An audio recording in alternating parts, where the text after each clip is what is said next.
The Suicide King by John.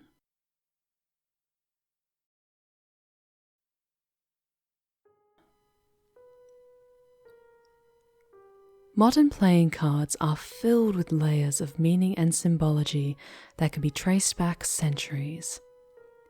The Four Kings, for example, are based off of real rulers.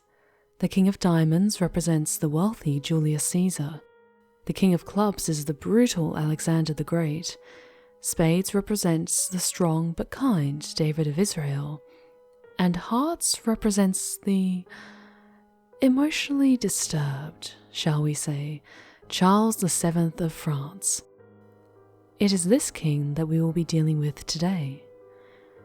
It should also be noted that Charles was the only one of the four who was actually there to see the day that his face was printed on a playing card, which may rationalize why he acted apart from the others.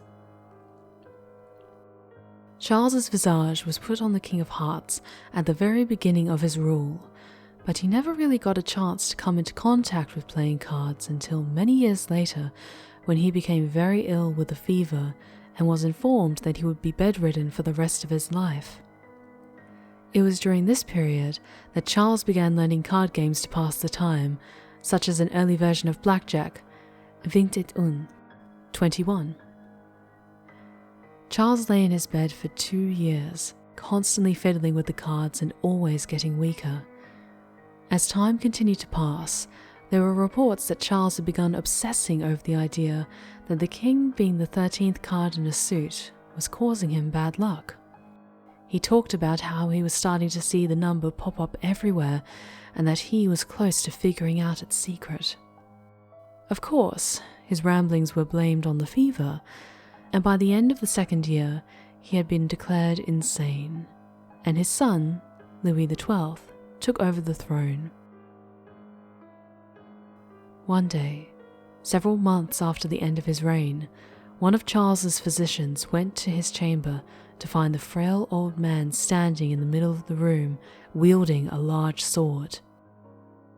Before the doctor could react, the king said, "Ils m'ont montré la vérité de treize, et il n'est pas signifique pour la guerre mortelle," which roughly translates to, "They have shown me the truth of 13, and it is not meant for mortal eyes." Without hesitation, the king proceeded to ram the blade in through the left side of his head, between the ear and temple, until it came out the other side. He wavered a moment, before collapsing to the floor, dead. After the incident was announced and it was made public that the king had gone mad, the image of Charles on the King of Hearts was altered to show himself offing himself. Although the picture is now shown significantly less graphically, the image of Charles thrusting the sword into his skull can still be found on modern-day playing cards. Perhaps the strangest part of the whole story, however, is the day that Charles chose to kill himself. 7/6/1462. Whether or not it was intentional of the king, the fact that 6 + 7 = 13 and 1 + 4 + 6 + 2 = 13 can only be explained as coincidences.